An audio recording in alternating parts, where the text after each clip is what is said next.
Okay, welcome back to the AuthorSpeakerPodcast.org. O-R-G, AuthorSpeakerPodcast.org. Don't forget to subscribe on the website.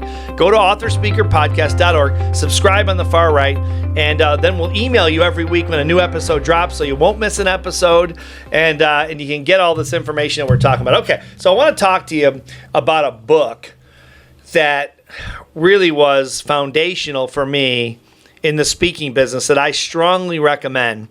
I read it in 1997. I don't know when the first edition came out. I think it was around that time. And it's called Speak and Grow Rich. Now, this now is an old book. I mean, it came out in 97. I think they did an update in 2002, if I'm right about that. You can buy it on Amazon. It's an old book, and you might be saying, okay, Steve, well, it was written by Dottie Walters. You might know that name. If you're younger, you probably wouldn't know that name, but if you were in the speaking business back in the 90s, you knew who Dottie Walters was, and that's a whole story in itself. But it's 20 plus years old, even with the new edition. And some of the things are outdated for sure. Like the internet wasn't even a thing, really. I mean, there might be some stuff in there about email. I don't know. I can't remember exactly. But Dottie Walters owned a speakers bureau. And she had been around the business for a long time. Like, she knew Bill Gove back in the day. She wasn't quite as old as Bill. Dottie Walters was born in 1925, and Bill Gove was born in 1912. So Bill was older, but Dottie was there for a lot of Bill Gove's career, and Norman Vincent Peale was a friend of hers, and Billy Graham, and a lot of the early Zig Ziglar, a lot of the early speakers that kind of started the speaking business. Like back in the day, in late 1940s, 50s, when Bill Gove started, the only people and Bill told me this personally, lots of times over the years that we were in business together, he said the only people that were out there speaking were ministers. He said it was Billy. The U.S. Chamber of Commerce hired Bill Gove and a bunch of ministers to go around the world and represent the United States and for the U.S. on behalf of the U.S. Chamber of Commerce, and they did a world tour. They went around the world twice. And Bill was the only business speaker because there were no business speakers. The only business speaker at the time of any stature or, fame, so to speak, would be was Dr. Kenneth McFarland, who was called the Dean of American Speakers. He's a friend of Dottie Walters as well. And Bill Gove's mentor, actually, who introduced Bill to speaking in 1945. He was a top speaker in America, and Bill went to see him. Bill Gove went to see him at the St. Paul, Minnesota Rotary Club. And he gave a speech, and Bill was just blown away. Mesmerized, went up to Dr. McFarland and said, "You got to teach me to do what you do. You got to teach me how to speak." And he said, "I don't coach speakers. I'm flattered. Thank you for coming. Good night." And it's a great story. If you've been to the Bill Gove Speech Workshop, you know this story. But if you haven't, you probably don't. But Bill Gove, if you don't know the story, Bill Gove went back to 3M where he was working in St. Paul. Bill Gove was the person. He didn't invent Scotch tape. He was a salesperson, but he popularized Scotch tape. So he's a legend still to this day, even though he's been gone for 20 years. I mean, he's been dead for 20 years. He quit 3M, I think, in 1953. So, but if you go to 3M, you'll see a plaque hanging on the wall about Bill Gove somewhere. I mean, he's very famous. He put Scotch tape on the map. I mean, Scotch tape changed the world, kind of in a way at least. But anyway, he went back to the president, Mr. McKnight at the time. He's playing golf, president of 3M. And he went back to Mr. McKnight. He's playing golf with him. He says, "What do I do? He won't coach me. He's the Dean of American Speakers." And Mr. McKnight said, "Do what you did to put Scotch tape on the map. Follow him around." Kenneth McFarland used to get on stage all over the country and say, "Everywhere I go, Chicago, Philadelphia, New York, there's Bill Gove," and that's how he would talk. "There's Bill Gove in the front row. I don't coach speakers. Thank you for stop following me. Thank you. I'm flattered, but stop following me around." And finally, Bill just kept doing it, and Mr. McKnight encouraged it because Bill was a star. And finally, Kenneth McFarland said, "You got to stop following me around." And Bill said, "Will you just have coffee with me?" And he said, "If you have coffee with you, will you stop following me?" And he said, "Yes."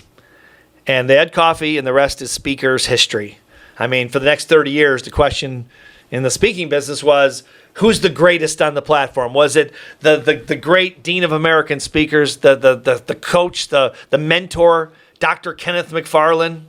Or was it the student, the conversational master of masters, the speaker that invented the conversational style, the speaker that invented the vignette system, the speaker that invented moving in front of the lectern, coming out to the audience, walking into the audience? Bill Gove popularized all those things. He invented those things as a business speaker. Was it the great Bill Gove, or was the great Kenneth McFarland? And that was the question for many years. And of course, if you ask Bill Gove, he'd say it was Dr. McFarland. He was the greatest. But truth be told, they were like football and baseball. Totally different kinds of speakers, both brilliant in their own right.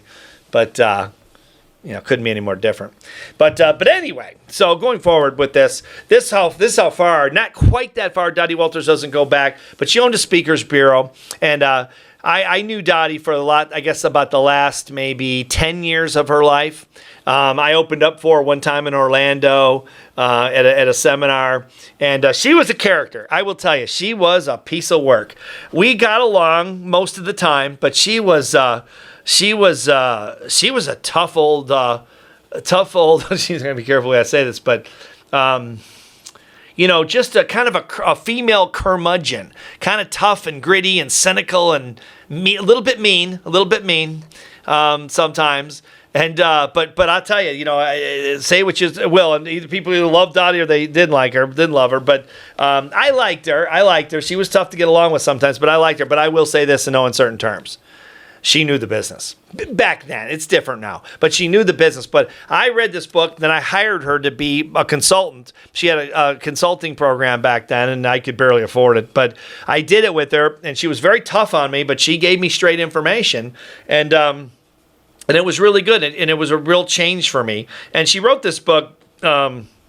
I don't know if originally she wrote it with her daughter or not, but if she just put her daughter on there. But Lily Walters, who was a very nice person, I'm not sure if she's in the business anymore after Dottie died in 2007, but anyway, Lily wrote some other books as well. They're pretty good books. But speaking of Rich, you're going to see it's dated, okay? But I want you to read this book. It's really an important book. Again, you'll see some of it's dated because it's just a different time. But Dottie knew the heart and soul of this business. She knew it as well as anybody alive when she was alive. She really did. And she didn't like to mince words. She just cut to the chase, and she does it in this book. And it really taught me a lot, and that's why I hired her. I mean, I sold everything I had basically to hire her. I sold my washing machine partly to hire Dottie Walters. I mean, I've never said that publicly, I don't think. But we had I was going to say an estate sale. No, we were living with my parents, and we had a side driveway sale. We didn't have a garage. It was a carport. And we sold my washing machine. We sold my cassette tape collection. We sold everything we possibly could so we could get in the speaking business. And a lot of that money went to Dottie Walters to hire her. And it was one of the best things I ever did. She was very tough on me, but she gave it to me straight. And it really helped me. And then, of course, I met Bill Gove, and that was it. Once I went to the Bill Gove workshop, everything changed. That was an even bigger thing for me, was the workshop. Just like Bob Proctor, just like Cavett Robert, just like, Larry Wilson, Og Mandino, all of us that went to the workshop were transformed because Bill Gove was another level. But Dottie was nitty gritty, on the ground, speakers bureau, dealing with speakers, rough and tumble. And this book is worth reading, even though it's way outdated. And I think it's probably a little overpriced on Amazon. I think it was $50 or something. And, it's a $16 book. I paid $16.95. I can't read it, but when I bought this, I bought this 25 years ago. But it's worth reading. It really is. Everything you can get on the speaking business from people who know the business is worth studying. Because I'll tell you the truth, and a lot of people aren't going to like this. There are very, very few people who understand our business. Very few. Oh, there's tons of people that claim to understand it. There were tons of people back then. And that's one of the things Dottie's one of the first people. Dottie is the first person. Now that I think about it, she was the first person I hired. I didn't know Bill Gove when I hired Dottie Walters. I was still working at a company we were building in Florida, a national company, which is now a huge company. Well, it's a mid-sized company. We were still building that company. That was in its infancy, and I wanted to speak, and that's when I hired Dottie. And when I was trying to transition out of that company, this is going way back. This is 1995, 5 or 96. And And, she really gave it to me straight. But one of the things she told me was, Steve, this business is full of people that prey on people that want to be speakers that don't know any better. She said they're charlatans. They don't know what they're talking about. She goes, you can't listen to anybody hardly about this business because almost no one understands the business. Now, they understand the celebrity part of the speaking business. If you're Bill Clinton or you're, some Joe Biden or you're Donald Trump or you're some famous person or you're Tom Cruise or, whatever, those people give speeches for, insane amounts of money. And they give them for one reason, for the most part, okay? Because they're famous people. People want a photo op. They want to shake their hand, take a picture, and say, hey, look, I met President Clinton, or I met, Donald Trump, or I met, whomever. And so that's a different business because they're famous people. They just want to, that's what they get them up there for the most part. Okay, that's a different business. We're in the non-celebrity speaking business. That's what I'm specifically referring to. There's a big difference between celebrity speaking and non-celebrity speaking. Very, very big. They're it's like football and baseball. Totally different. We have to actually deliver. We have to be good because we're not famous. They don't know us. We're famous to our fan base, but no one else knows who we are. And so Dottie told me that. She says, you can't listen to hardly anyone.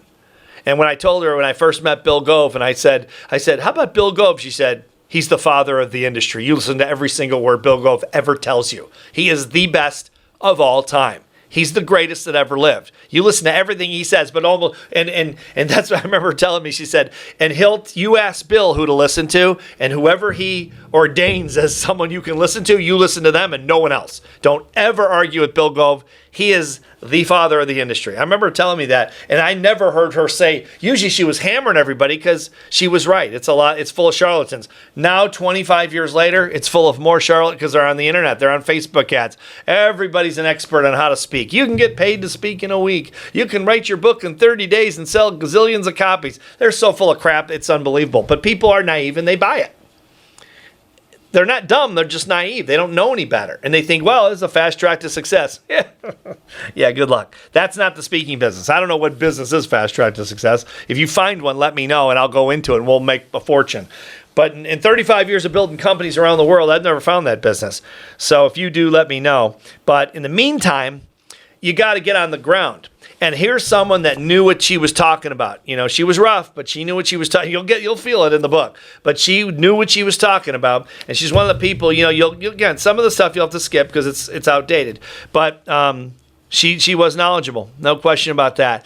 And it's hard to find books. There are not many books about the speaking business written by people that know what they're talking about. They're really not. I mean, there should be, but they're just not. Because the people that are really busy aren't writing books about how they're doing it. They just want to do it. They don't want people to know what they're doing, most of them.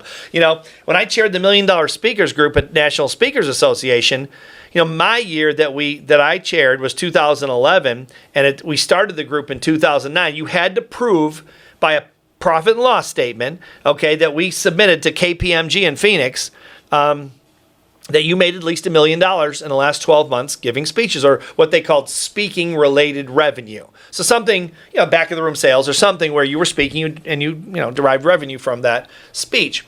And so 5,000 members of National Speakers Association. National Speakers Association thought there were going to be hundreds of people that qualified. And I remember talking to the executive director, who I won't name. He's no longer executive director. But I remember him telling me, Steve, there's a lot more people are going to be signing up for this $1 Million Speakers Group than you'll believe. And I said, you're wrong. There'll be almost no one because all these people are full of it.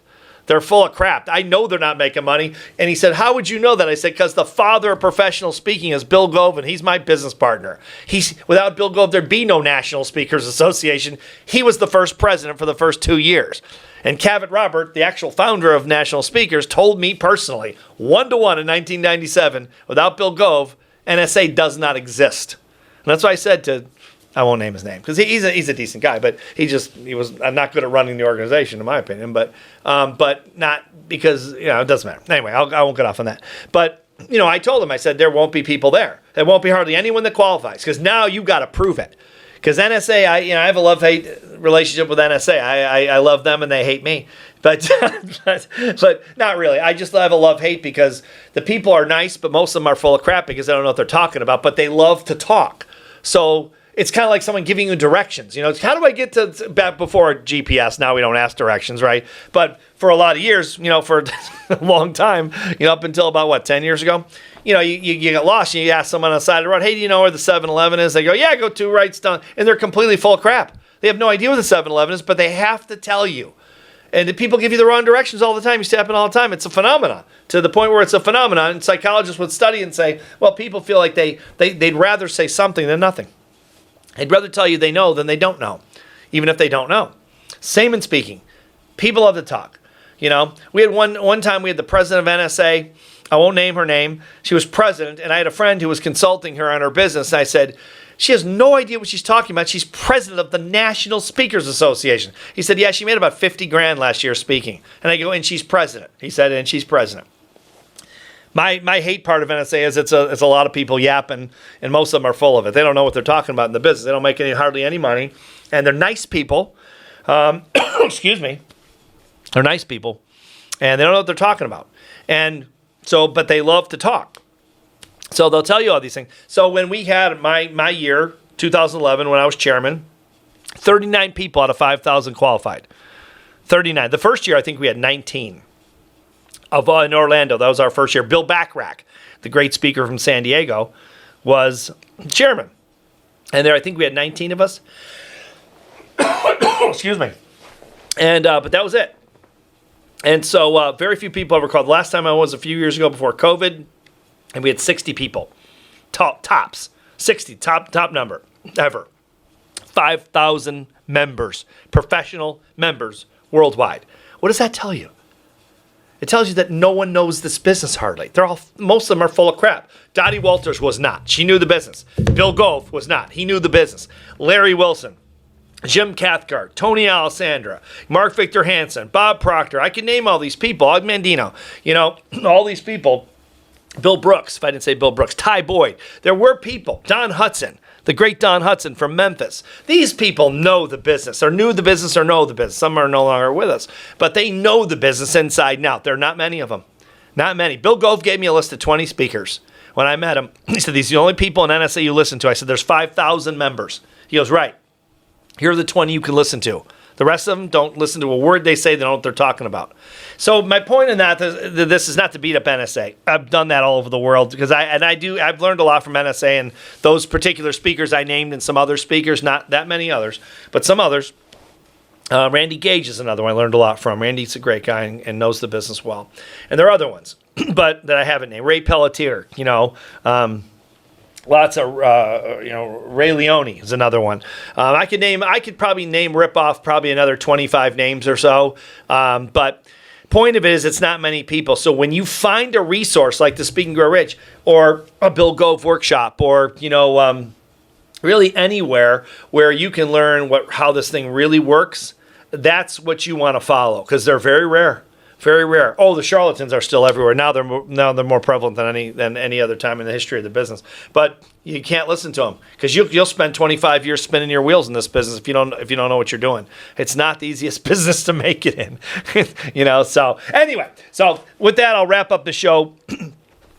Get the book, Speak and Grow Rich. Go on Amazon, get the book, study the book, and I think it'll be a great resource for you, just as a general resource for the speaking business. Okay, and remember, subscribe. AuthorSpeakerPodcast.org. O-R-G. AuthorSpeakerPodcast.org. Sign up and subscribe on the site, and we'll send you an email every week letting you know about a new episode. And with that, I appreciate you listening, watching, and we'll see you next time.